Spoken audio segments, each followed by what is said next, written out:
नमस्कार मित्रों, मैं राजीव रंजन प्रसाद। क्या आप जानते हैं कि समरकंद के शासक तैमूर लंग के वर्ष 1398 में हुए दिल्ली आक्रमण के दौरान वह पराजित भी हुआ है। यहां तक कि उसके बेटे की खाल में भुस भरकर एक किलेदार ने महीनों तक लटका रखा था। तैमूर को नर पिशाच कहना एक उचित विश्लेषण है, क्योंकि वह अपने शत्रु का खून भी पी लेना शान समझता था। आज एक लोमहर्षक प्रसंग लेकर आया हूं, जिसके संदर्भ के लिए आपको संजना कौल द्वारा हिंदी में अनुवादित पुस्तक आप बीती तैमूर लंग को देखना चाहिए। यद्यपि अतिशयोक्तिपूर्ण आत्म प्रशंसा से भरी आत्मगाथा समेटे है यह पुस्तक, तथापि इसके संदर्भ प्रामाणिक इसलिए कहे जा सकते हैं क्योंकि स्वयं तैमूर ने बोल बोलकर फारसी भाषा में इसे लिखवाया था। इस आत्मकथा का मूल रूप में यमन के बादशाह जफर पाशा के पास सुरक्षित था, जिनके बाद यह कालांतर में भारत पहुंचा। तैमूर और तैमूरी मानसिकता को समझना है तो यह आत्मकथा बताती है कि उसकी सेना नरमुंडों के ढेर क्यों लगा रही थी। तैमूर लिखता है कि लड़ाई का नियम यह है कि जब कोई शहर प्रतिरोध पर उतर आए तो जीतने के बाद उस शहर को तबाह कर देना चाहिए और वहां रहने वालों को मौत के घाट उतार देना चाहिए। यह नियम मैंने नहीं बनाया, यह नियम तो मेरे दादा चंगेज ने बनाया, बल्कि चंगेज से भी पहले इसे बनाया गया था। मेरठ से आगे बढ़ते हुए तैमूर के दिल्ली पहुंचने के मार्ग में लोनी का किला अवस्थित था। आगे बढ़ते हुए दलदली जमीन, हाथी का नैसर्गिक मार्ग और किला, तीन अवरोधक थे जिन्हें पार करने के बाद इस किले को आगे बढ़ना था। तैमूर चाहता था कि उसे इस किले को विजित करने में अधिक समय न व्यतीत करना पड़े। साथ ही उसके सहयोगियों ने वह मार्ग भी तलाश लिया था जिस ओर से होकर सेना आगे बढ़ सकती थी। तैमूर ने अपनी सेना के दो हिस्से किए। एक भाग को उसने सेना नायक कुर्रा खान की अगुवाई में लोनी किले के पूर्वी छोर से आगे बढ़ाया, जबकि दूसरे हिस्से का नायक उसका अपना 18 वर्षीय बेटा साद वकास था। तैमूर की रणनीति थी कि शत्रु यह समझे कि उसकी विशाल सेना लोनी का किला घेर कर बैठी हुई है, जबकि दूसरी छोर से उसके सैनिक दिल्ली कूच कर जाए। इस तरह साद वकास के सैनिक तैमूर की सेना के लिए बैकअप का कार्य करने वाले थे। स्वयं तैमूर लिखता है कि अंधेरा होने पर मैंने अपने बेटे साद वकास को बुलवाया, जो मेरा सबसे छोटा बेटा था। मैंने उससे कहा कि इस समय यहां जो सेना है वह लोनी के किले को घेर लेगी और तू उसका सेनापति है। यह तब तक है जब तुझे मेरी सूचना मिल जाए। संभव है तब तक मैं दिल्ली से लौटूं, तुझे लोनी के किले का घेरा जारी रखना पड़े, या यह भी हो सकता है कि अगले 2-3 दिनों तक मैं तुझे संदेश भिजवा दूं कि तू घेरा उठा ले और आकर मुझसे मिल। तैमूर ने न केवल घेराबंदी का ही आदेश दिया था, बल्कि किले को जीतने का प्रयास करने के लिए भी उसने अपने बेटे को उकसाया था। उसने किले को ध्वस्त करने के लिए बारूद की व्यवस्था की, दक्ष और प्रशिक्षित ऐसे लोग दिए जो किले के नीचे जाकर सुरंग खोदने की विशेषज्ञता रखते थे।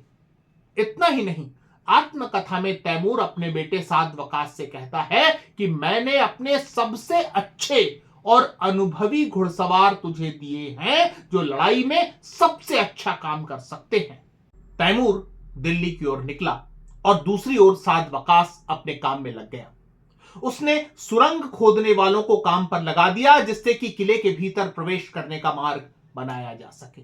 इस मध्य लोनी किले के किलेदार करतार ने जब यह पाया कि आक्रांता की सेना छावनी बनाकर सामने उपस्थित है तो उसे भी खतरे का भान हो गया था। उसे उचित लगा कि शत्रु की रणनीति पता की जानी चाहिए।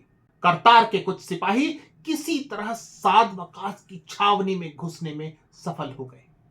उन्होंने बहुत ही चतुराई से छावनी की सुरक्षा में लगे 2 पहरेदारों को धर दबोचा और अपने साथ किले के भीतर ले आए। सख्ती से पूछताछ करने पर तैमूर की योजना ही नहीं, करतार को यह भी भान हो गया कि किस स्थान से उसके किले के भीतर सुरंग बनाए जाने का प्रयास चल रहा है। तैमूर अपनी आप बीती में लिखता है कि लोनी किले का कोतवाल करतार किले के बाहर के हिंदुओं के साथ खुफिया तौर पर संपर्क बनाए हुए था। वे उसे संकेत दे रहे थे। करतार ने मेरी सेना को तहस नहस करने के लिए एक योजना बनाई जो हमारी सेना की मजबूती के कारण सफल नहीं हुई। इस वाक्यांश से स्पष्टतः ज्ञात होता है कि करतार का प्रयास केवल अपना किला बचाना नहीं था, वह इस मुसलमान आक्रांता के विरुद्ध स्थानीय हिंदुओं को भी लामबंद कर रहा था। साध वकास ने रात अपने शिविर में मशालों को जलाने की मनाही कर दी थी, जिससे शत्रु को उसके सेना की सही अवस्थिति का भान न हो सके। करतार के पास अधिक बेहतर योजना थी। आधी रात जंगली हाथी को भगाने का शोर हुआ। हजारों ढोल ताशे बजाए जा रहे थे। जंगली हाथियों का एक झुंड वकास की छावनी में घुस आया। रास्ते में जो भी तंबू, सिपाही, यहां तक कि घोड़े आए, सब हाथियों के पैरों तले कुचल गए। इस आपाधापी में मशाल हाथों में लिए करतार के सैनिकों ने शिविर पर हमला कर दिया। मशाल की आग हाथियों से बचाव तो थी ही, तैमूर के शिविर में आक्रमण करने में सहायक भी हो रही थी। अंततः करतार ने साध वकास को बंदी बनाने में सफलता प्राप्त कर ली। करतार ने अप्रत्याशित विजय प्राप्त कर ली थी। तैमूर का प्रिय छोटा बेटा उसके पास था। करतार को लगा कि यह सही समय है कि भारत भूमि की वह सेवा कर सकता है और आक्रांता को उसके बेटे के बदले पीछे हटने के लिए बाध्य कर सकता है। करतार को लगा होगा कि तैमूर में चाहे जितनी भी पाशविकता हो, अपने बेटे के लिए तो उसके दिल में संवेदना होगी। संभवतः वह गलत था। करतार ने साध वकास को बुलवाया और कहा कि पिता के नाम एक पत्र लिखे जिसमें उल्लेख करे कि तैमूर अपनी सेना के साथ इस देश से निकल जाए, नहीं तो उसकी हत्या कर दी जाएगी। वकास के हाथों में चोट लगी हुई थी। अब करतार ने उससे ऐसी कोई निशानी मांगी जिससे कि तैमूर को विश्वास हो जाए कि उसका बेटा करतार के पास बंदी है। इस बहस में वकास के भीतर तैमूर का बेटा होने का दंभ जाग गया। उसे लगा कि वह करतार को भयभीत कर सकता है। उसने कहा, तैमूर अपना बेटा खो सकता है लेकिन दिल्ली अवश्य जाएगा। तैमूर रास्ते में मेरठ का किला जीतता हुआ आगे बढ़ा था। इसी का स्मरण कराते हुए वकास ने करतार को धमकी दी कि उसे अपने प्राणों की सोचनी चाहिए, उसे तैमूर से समझौता कर लेना चाहिए। वह प्रलोभन देता है कि बेटे को जीवित वापस करने के एवज में निश्चित ही तैमूर करतार को बहुत सा धन और ऊंचा ओहदा प्रदान कर सकता है। करतार जानता था कि वह एक छोटा मोटा किलेदार भर है, फिर भी उसने स्पष्ट किया कि दुश्मन की दी हुई जगह और ओहदा लेने के लिए वह तैयार नहीं है। वकास यह भूलते हुए कि इस समय बंदी है, पिता की धौंस देता हुआ करतार को अपमानित करने लगा। इस स्पष्टता के बाद कि शत्रु को करतार द्वारा मृत्यु दंड दिया जाना सुनिश्चित हो गया है, वकास विनती करता है कि उसे तड़पा कर न मारा जाए। करतार स्पष्ट करता है कि उसका इरादा तड़पा कर मारने का नहीं है, लेकिन वह साफ कर देता है कि यदि तैमूर को पुत्र मोह नहीं है और वह उसका देश लूट कर ही लौटेगा, तो फिर उसे भी कठोर संदेश दिया जाना चाहिए। वकास की गर्दन को धड़ से अलग नहीं किया गया, बल्कि उसे मृत्यु दंड देने के बाद उसकी खाल में भुस भरकर किले के बाहर लटका दिया गया। तैमूर ने इस मध्य अपने बेटे को लोनी किले का घेरा छोड़कर दिल्ली चले आने का संदेश भिजवा दिया था। संदेशवाहक जब दिल्ली लौटा, उस समय निर्णायक युद्ध आरंभ नहीं हुआ था। उसके माध्यम से ही तैमूर को बेटे की मौत का भान हुआ। भय से संदेशवाहक ने खाल में भुस भरकर लटकाए जाने की सूचना को छिपा लिया था। दिल्ली का जो हश्र तैमूर ने किया वह अमानवीयता की पराकाष्ठा है। एक भरे पूरे शहर को, जो कि मुसलमान शासक द्वारा ही शासित था, उसने पूरी तरह से नष्ट कर दिया। यहां उसका निशाना मुख्य रूप से हिंदू ही थे। अपनी आप बीती में तैमूर दिल्ली से दो कारणों से शीघ्र निकल भागता है। पहला कि हैजा फैल जाने के कारण बड़ी संख्या में उसके सैनिक मारे जा रहे थे। दूसरा, उसे निकटवर्ती हिंदू शासकों के प्रत्यक्ष प्रत्याक्रमण की आशंका थी। कारण जो भी हो, तैमूर दिल्ली को लूटकर समरकंद की ओर लौटने लगा। अपनी आप बीती में तैमूर लिखता है, लोनी किले के पास पहुंचने पर मेरी दृष्टि किले की बुर्ज पर ऊपर एक सिर और मशक की तरह फूले हुए एक बड़े से शरीर पर पड़ी। काफी दिन बीत चुके थे, इसलिए सिर का आकार बदल गया था। फिर भी मैंने पहचान लिया कि यह मेरे बेटे साद वकास का सिर है, लेकिन इसका मुझे पता नहीं चल सका कि सिर के नीचे मशक की तरह फूली हुई चीज क्या है। बाद में मालूम हुआ कि यह मेरे बेटे की खाल है, जिसमें भुस भरा गया है। अपने बेटे का सिर और भुस से भरी हुई इसकी खाल देखकर मेरी जो हालत हुई बता नहीं पा रहा था। तैमूर ने अब की इस किले पर आक्रमण कर करतार से बदला लेना सुनिश्चित किया। एक बड़ी, विजयी और दर्प से भरी हुई सेना जो राजधानी लूट कर आ रही हो, उसके लिए एक किले को नष्ट करना कितनी देर की बात थी। यह बात करतार भी जानता था, लेकिन उसने भी लड़ना ही सुनिश्चित किया। किला मजबूत था और तैमूर को 3 दिन लग गए, जब वह किले को 2 स्थानों से ध्वस्त करने में सफल हो सका। तैमूर लिखता है, उस दिन मैं जिरह बख्तर और टोप पहनकर लड़ाई के लिए तैयार हो गया। सरदारों ने मुझे बहुत रोका कि मैं लड़ाई के मैदान में ना आऊं, लेकिन मैं नहीं माना। मैंने उनसे कहा कि अपने बेटे का बदला मैं नहीं लूंगा तो और कौन लेगा। यह लड़ाई अपेक्षा से अधिक भीषण हुई, क्योंकि करतार और उसके साथी सर पर कफन बांधकर युद्धरत थे। मौत को सामने देखकर भी किसी में समर्पण का भाव नहीं था। इसके पश्चात जो हुआ वह वीरता की पराकाष्ठा थी। करतार स्वयं ही तैमूर की तलाश कर रहा था और उससे ही द्वंद्व युद्ध करना चाहता था। अपनी आपबीती में तैमूर लिखता है, एक आदमी बोला तैमूर, साथ ही हिंदी भाषा के कुछ शब्द कहे।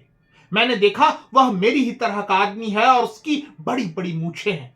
अब मैं भी जोर से चिल्लाया, मैं हूं तैमूर। उस आदमी ने अपनी तरफ इशारा करते हुए कहा, मैं हूं करतार। उसने अपनी तलवार मेरी तरफ चलाई। मैंने तेजी से कुल्हाड़ी चलाई, जिससे तलवार उसके हाथ से गिर गई और उसका दायां हाथ बेकार हो गया। अगले ही पल मेरी तलवार करतार के चेहरे पर पड़ी, जिससे उसका पूरा चेहरा फट गया और खून बाहर उबल आया। फिर भी करतार जमीन पर से कुछ उठाने के लिए झुका कि मुझ पर हमला करे। दूसरी बार मैंने उसकी पीठ पर कुल्हाड़ी मारी और कुल्हाड़ी का यह वार ऐसा था कि बड़ी मुश्किल से मैंने कुल्हाड़ी उसकी पीठ से बाहर निकाली। कुल्हाड़ी जब करतार के शरीर से बाहर आई, मैंने देखा वह आदमी हिल नहीं पा रहा था। मैं समझ गया कि उसकी पीठ अंदर से कट गई है। इंसानी जिस्म की पीठ अंदर से कट जाए तो आदमी पलक झपकते अपंग हो जाता है, और अगर जिंदा भी रहता है तो फिर चल नहीं पाता। मैंने करतार को एक पांव से पकड़कर उसे जमीन पर घसीटा। मेरे सिपाही साथ साथ चलते रहे और मैं करतार को जमीन पर घसीटता रहा, यहां तक कि लड़ाई के मैदान से दूर निकल आया। दुभाषी आया तो मैंने उससे कहा कि वह करतार को बता दे कि मैं अपने बेटे का बदला लेने के लिए उसका सर काट डालूंगा और उसकी खाल में भुस भर दूंगा। करतार खुली आंखों से मुझे देख रहा था। मुझे इसमें कोई आश्चर्य नहीं हुआ, क्योंकि जब नसें कट जाएं तो आदमी पलक भी नहीं झपका सकता है। होठ हिलाना या बात करना तो दूर की बात। असल में मैं चाहता था कि करतार मरने से पहले यह जान ले कि उसकी हत्या मेरे हाथों हुई है। विवरण यहां तक तो एक युद्ध की बानगी देते हैं, जहां किले को जीतने या बदला लेने की कहानी है। तैमूर एक नर पिशाच था और पाशविकता ही उसका व्यक्तित्व थी। तैमूर के ही अपने आत्मकथा में शब्द हैं, इसके बाद मैंने अपने हाथ से तलवार के एक वार से उसका सर तन से अलग कर दिया और मुंह उसकी श्वास नली से उबलने वाले खून के फव्वारे के सामने करके अपने बेटे साद वकास के खून का हिसाब लेने के लिए उसका 2 घूंट खून पी लिया। इसके बाद आदेश दिया कि उसकी खाल उधेड़ी जाए और उसमें भुस भरा जाए। एक पिशाच अपने बेटे की हत्या करने वाले का खून पी रहा था। यह बात उसकी प्रवृत्ति का द्योतक है, लेकिन यह नराधम उससे भी आगे का नीच था। अपने कुकृत्य को स्वयं अपने शब्दों में व्यक्त करते हुए तैमूर लिखता है, मेरे आदेश पर किले पर पड़ी सारी लाशों के सर धड़ से अलग किए गए। इन सरों की मैंने एक मीनार बनवा दी और आदेश दिया कि किले के कोतवाल का सर और उसकी भुस भरी हुई खाल इस मीनार के ऊपर रख दी जाए। हम भारतीय तैमूर की कथित विजय गाथाओं को अपनी पाठ्य पुस्तकों में पढ़ते हैं, लेकिन उस जानवर के व्यक्तित्व और उसके शैतान से बदतर कार्यों से अनभिज्ञ है। सबसे लज्जाजनक बात यह कि हम भारतीयों ने इतिहास के पन्नों से करतार जैसे वीरों को विलोपित ही कर दिया है। मित्रों, आज इतना ही। फिर मिलता हूं ऐसे ही किसी ऐतिहासिक घटनाक्रम के साथ। अगर आपको मेरा यह चैनल पसंद आ रहा है तो कृपया इसे सब्सक्राइब करें। आप इस प्रस्तुति को लाइक या शेयर भी कर सकते हैं। नमस्कार।